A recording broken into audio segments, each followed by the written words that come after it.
Hello दोस्तों, मैं हूँ मिस साया और आपका स्वागत है मिस साया की हॉरर दुनिया में। यह वो जगह है जहाँ रात का सन्नाटा सिर्फ खामोशी नहीं बल्कि अनसुनी कहानियाँ कहता है, जहाँ परछाइयाँ जिंदा हो जाती हैं और बंद दरवाजे के पीछे छिपा डर आपके कानों में दस्तक देता है। यहाँ हर कहानी सिर्फ सुनी नहीं जाती बल्कि आपकी रूह तक उतर जाती है। तो संभल कर बैठिए, क्योंकि ये सफर डर का है और एक बार इसमें कदम रख दिया तो लौटना आसान नहीं होगा। तो दोस्तों, आज की कहानी है नालेबा। नालेबा लिखने की परंपरा की भारत की एक प्रसिद्ध लोक कथा, जो कि कर्नाटक में 1990 के दशक में बहुत ही प्रचलित हुई। गांव वाले अपने घरों के दीवार पर नालेबा अर्थात कल आना लिखते थे, ताकि दुष्ट आत्मा उनके घर के अंदर प्रवेश ना कर सके। मैंने लोक कथा कहा है, इसका मतलब ये नहीं कि ये सिर्फ एक कथा है, ये एक रियल स्टोरी है दोस्तों। कहा जाता है कि यह आत्मा एक दुल्हन की भटकती हुई प्रेत आत्मा थी, जो अपने पति की तलाश में गांव में घूमती थी। यह चुड़ैल लोगों के अपने ही परिजनों की आवाज में बात करती थी और दरवाजे पर दस्तक देती, ताकि लोग धोखा खाकर दरवाजा खोल दें और वो उसे अपना शिकार बना ले। जो भी लोग दरवाजा खोलकर उसे देख लेते, वे हमेशा के लिए गायब हो जाते और कभी लौटकर नहीं आते। रात का समय था। कर्नाटक का एक छोटा सा गांव, चारों तरफ ऊंचे ऊंचे पेड़, जिनकी टहनियों से पत्ते धीरे धीरे हवा में हिल रहे थे। हवा ज्यादा तेज नहीं थी, मगर हर झोंके के साथ पत्तों की सरसराहट सुनाई दे रही थी। गांव की कच्ची गलियों में कुत्तों की कभी कभार दूर से आती भौंकने की आवाज गूंज रही थी। कहीं कहीं बकरियों की हल्की सी मिमियाहट और बैलों की सांसों की भारी घर घर आवाज सुनाई दे रही थी। हर घर के बाहर दीवार पर सफेद चूने से एक ही शब्द लिखा था, नालेबा अर्थात कल आना। गांव वाले इसे ऐसे लिखते मानो यही उनकी ढाल हो। एक घर के अंदर मिट्टी का छोटा सा आंगन, बीच में जलती हुई मिट्टी की दिया बाती, जिसकी लौ हवा के हर झोंके के साथ कांप रही थी। दिए के पास बैठे एक बूढ़े व्यक्ति की सांसें गहरी और धीमी थी। नाक से निकलती सीटी की हल्की सी आवाज आ रही थी। जो आदमी आंखें मूंदकर ऊँघ रहा था, लेकिन उसके चेहरे पर थकान और डर की झलक साफ दिख रही थी। बगल वाले कमरे में उसकी बहू अपने बच्चों को धीरे धीरे थपकी देकर सुला रही थी। हर थपकी के साथ उसकी हथेली बच्चे की पीठ पर पड़ती और एक मध्यम थप थप थप की आवाज कमरे की खामोशी में सुनाई देती। तभी अचानक दरवाजे पर धीरे धीरे खटखटाने की आवाज आई। ठक ठक, इतनी धीमी मानो कोई नाखून से दरवाजे को हल्का सा कुरेद रहा हो। पहले तो घर वालों ने सोचा शायद हवा से कोई लकड़ी हिल रही हो, लेकिन फिर वही आवाज जरा और तेज आई। बूढ़ा आदमी झटके से उठ बैठा।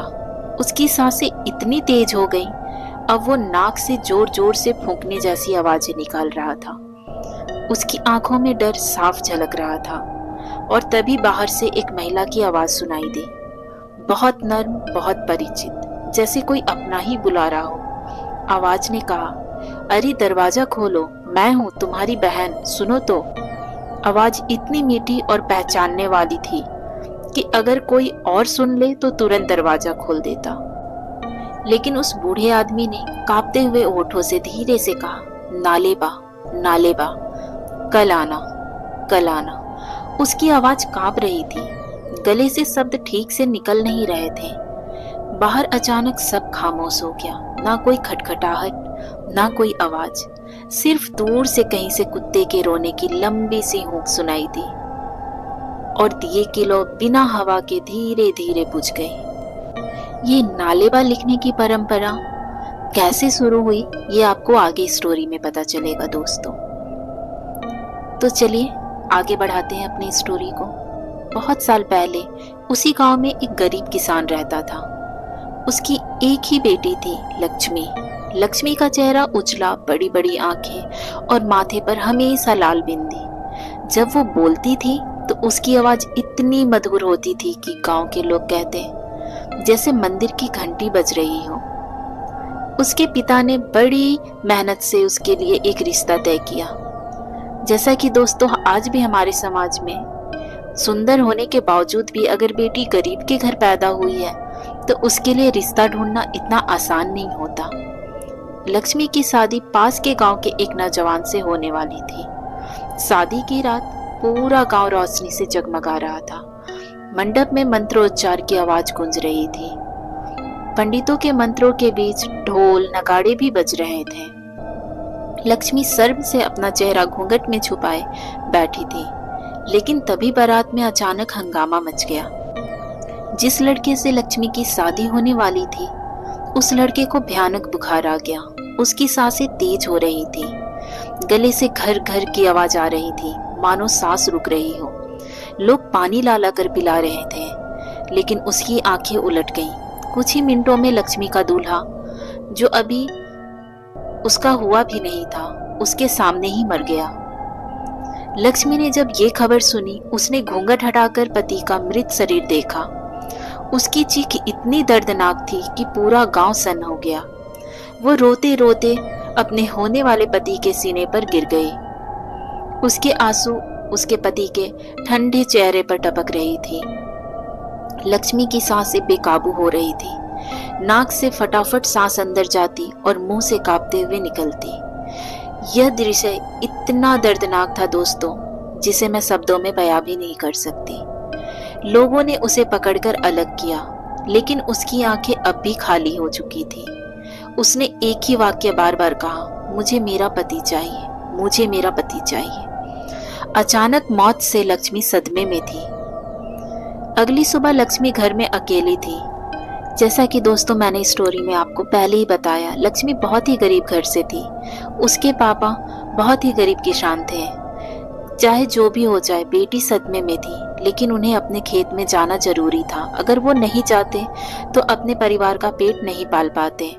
उसकी माँ बाहर खेत में गई थी। घर लौटकर जब दरवाजा खोला गया, लक्ष्मी को छत से लटकी हुई पाया गया। उसके पैरों से अभी भी मिट्टी गिर रही थी।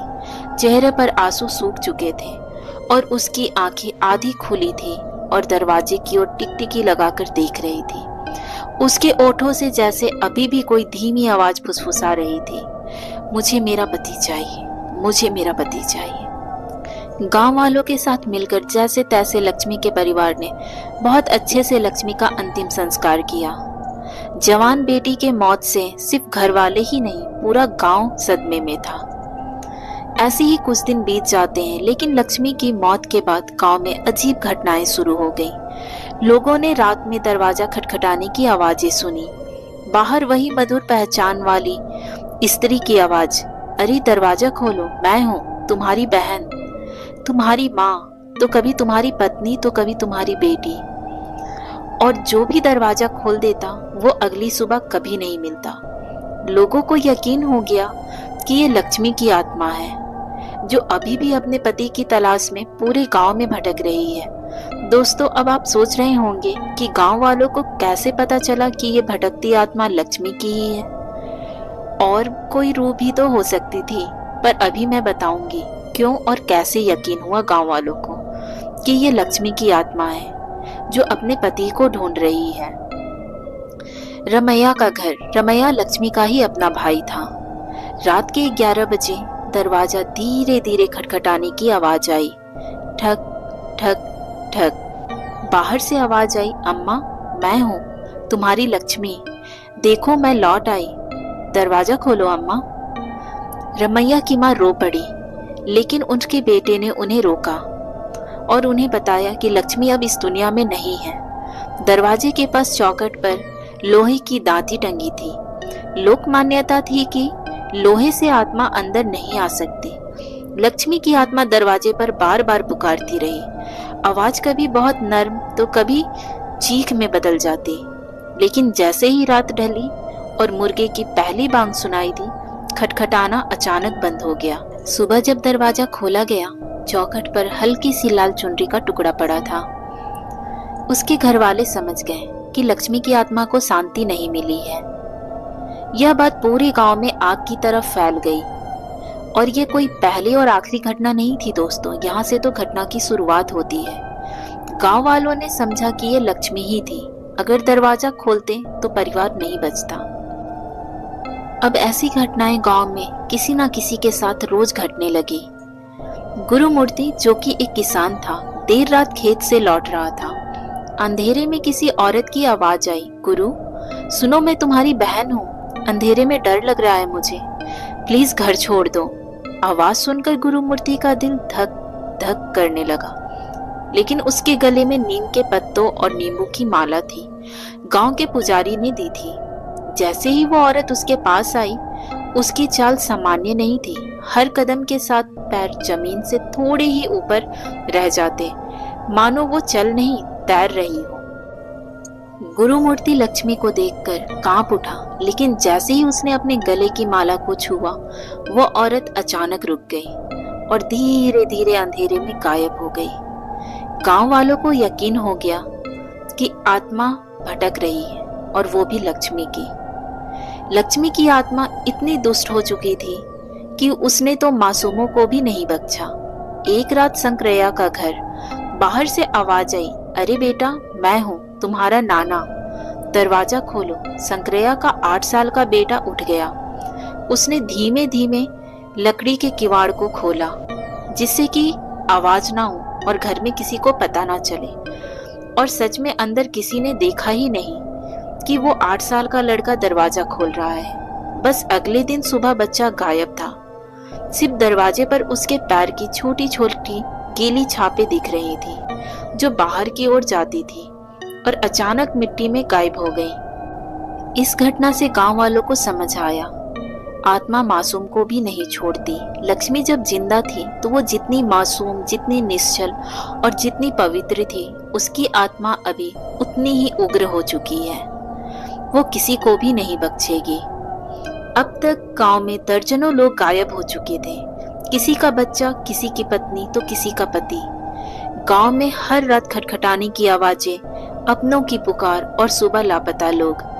गांव वाले रात होते ही किवाड़ बंद करके ताले लगा लेते, लेकिन डर ये था कि कहीं कोई बच्चा या औरत गलती से दरवाजा ना खोल दे। इसी डर और मौत ने गांव वालों को मजबूर किया कि वो किसी पुजारी की मदद लें। लगातार गायब होते लोग और लोगों की मौतें। गांव में डर का ऐसा माहौल था कि सूर्यास्त होते ही पूरा गांव सुनसान हो जाता, दरवाजों पर ताले लग जाते, कोई एक दूसरे के घर तक नहीं जाता। गांव के बुजुर्ग इकट्ठा हुए और बोले, ऐसे तो पूरा गांव खत्म हो जाएगा, हमें किसी विद्वान और पुजारी जी को बुलाना ही होगा। किसी ने बताया कि पास के कस्बे में श्रीनिवास नाम के एक विद्वान पुजारी रहते हैं, वो बहुत ही सिद्ध महात्मा है और ऐसी चीजों से निपटना उन्हें बखूबी आता है। तो फिर क्या था, गांव वालों ने बिना देरी किए पुजारी श्रीनिवास जी को बुला लेते हैं। पुजारी जी गांव में आते ही बहुत भारीपन महसूस करते हैं, पर वो पहले गांव वालों से मिलते हैं और हर घटना की गहराई से जानकारी लेते हैं। किस घर में दस्तक हुई, कौन कौन मरा और किस जगह सबसे ज्यादा आवाज सुनाई देती है। पुजारी जी बोले, यह कोई साधारण आत्मा नहीं है, यह किसी अधूरी इच्छा से बंधी हुई है। इसके पीछे धोखा और बदला छिपा है, वो इतनी आसानी से नहीं मानने वाली। और उन्होंने कहा, इसके लिए मुझे गांव के बाहर जो बरगद का पेड़ है उसके नीचे रात भर साधना करनी होगी। और यह कहकर वे गांव के बाहर उस पेड़ के नीचे रात भर साधना करने लगे। पूरी रात अग्नि ज्योति के बीच मंत्रोच्चार गूंजता रहा। आधी रात को अचानक हवा भारी हो गई, टहनियां हिलने लगी और आग की लौ कांपने लगी। पुजारी जी को गहरी ध्यानावास में एक संकेत मिला, एक औरत की छवि, माथे पर सिंदूर, आंखों में क्रोध और पीछे से एक रहस्यमयी आवाज सुनाई दी, मैं हूँ, मैं जो चाहूंगी वही होगा, मैं लक्ष्मी हूँ। जब तक हर घर से एक बलि ना लूं, मैं कहीं नहीं जाने वाली। लेकिन उसी आवाज के साथ एक और अजीब दृश्य उभरा। दरवाजे पर खुरसते हुए अक्षर जैसे खुद ब खुद बन रहे हो। नालेबा, जिसका अर्थ मैंने बताया था कलाना। पुजारी जी ने ध्यान तोड़ा और समझ गए, इस आत्मा की बाध्यता है आदेश टाल नहीं सकती। अगर कोई कह दे कल आना तो यह रुक जाती है। अगले दिन पुजारी जी ने गांव वालों से कहा, आज से अपने दरवाजों पर बड़े बड़े अक्षरों में लिख दो नालेबा। उस रात सचमुच कई घरों पर दस्तक हुई, लेकिन जैसे ही आत्मा ने दरवाजे पर नालेबा लिखा देखा, वो गुस्से से चीखी और खाली गलियों में दौड़ते कदमों की आवाज गूंजी, लेकिन किसी ने दरवाजा नहीं खोला। सुबह गांव में पहली बार कोई मौत नहीं हुई और ना ही कोई गायब था। धीरे धीरे पूरे गांव ने हर दरवाजे पर नालेबा लिख दिया और सचमुच आत्मा लौट जाती, मौतें बंद हो गई। हालांकि रात का खटखटाना और वो डरावनी आवाजें अब भी सुनाई देती। तभी से यह मान्यता बन गई, अगर दरवाजे पर नालेबा लिख दो तो आत्मा अंदर नहीं आ सकती, वो लौट जाती है। अब हर रात जब आत्मा किसी घर पर पहुंचती, दरवाजे पर नालेबा लिखा देखकर और भी गुस्से से चीखती। उसकी चीख पूरे गांव में गूंज उठी, जैसे कोई औरत दहाड़ मारकर रो रही हो, और साथ ही वह श्राप भी देती, कोई नहीं बचेगा, किसी को नहीं छोड़ूंगी मैं। लोग अपने घरों में कांपते हुए बच्चे की तरह सिमट जाते, पर फिर भी कोई दरवाजा नहीं खोलता, क्योंकि अब लोग थोड़ा सतर्क हो गए थे। अब लक्ष्मी की आत्मा को समझ में आ गया कि उसकी कोई भी चाल काम नहीं कर रही। वो कितना भी चीखे, कितना भी डराए, पर लोग दरवाजा नहीं खोलते। वो कितना भी अपना आवाज बदल ले, उसे जैसे ही नालेबा लिखा मिलता, उसे भागना पड़ता था। धीरे धीरे आत्मा ने अपना रोष दिखाना शुरू किया।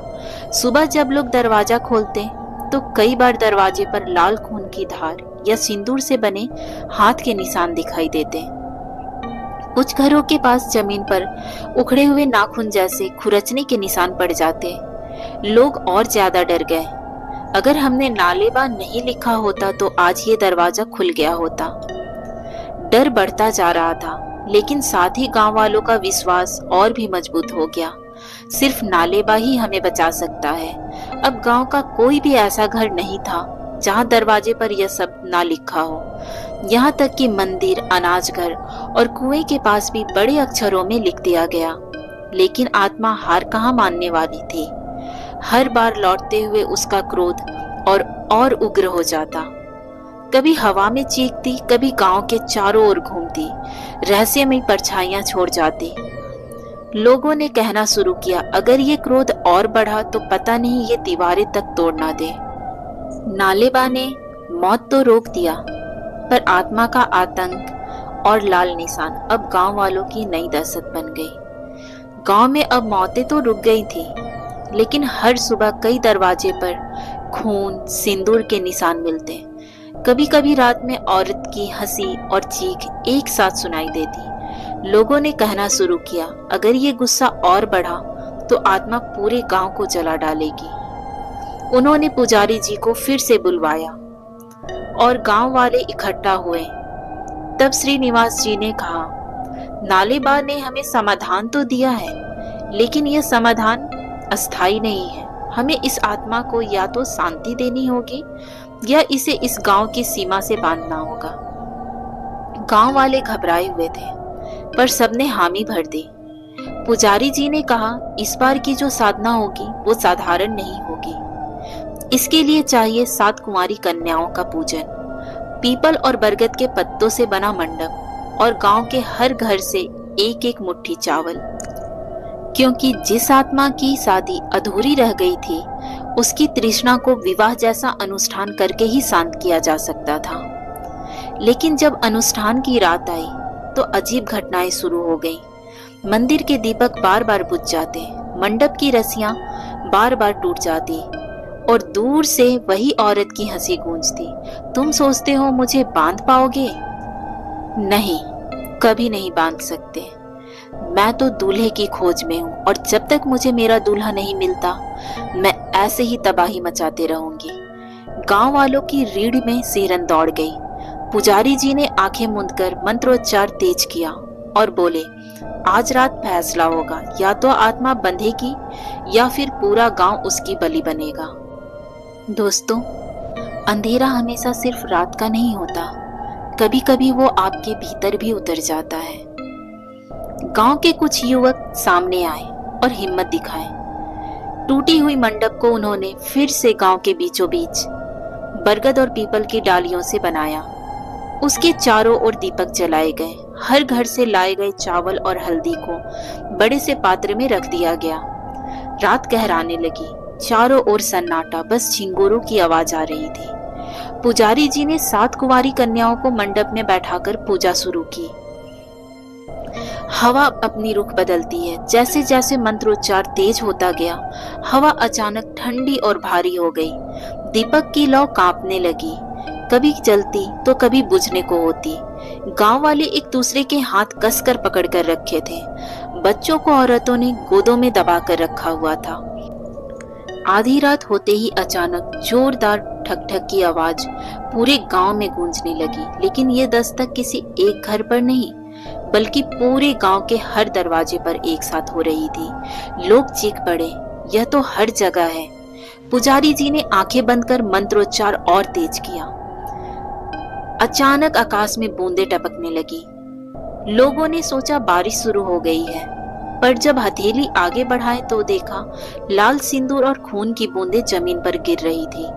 कुछ घरों की दीवारों पर हाथों के निशान अपने आप उभरने लगे और हवा में लक्ष्मी की एक करुण चीख गूंजी, तुमने मेरी शादी रोकी थी, तुम सब ने मेरी शादी नहीं होने दी, अब मैं सबको अपना दूल्हा बनाऊंगी। पुजारी जी ने तुरंत अग्नि में घी डाली और ऊंची आवाज में मंत्र बोलना शुरू किया। जैसे जैसे पूजा आगे बढ़ रही थी, वैसे वैसे माहौल और डरावना होते जा रहा था। मंडप के बीच रखा पात्र अचानक हिलने लगा और उसमें रखा चावल जैसे किसी ने मुट्ठी भर भर कर चारों ओर फेंक दिया हो। गांव वाले भय से कांप उठे।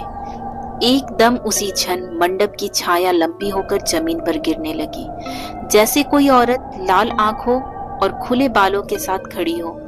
पुजारी जी ने जोर से कहा, आज तेरी अधूरी शादी पूरी होगी।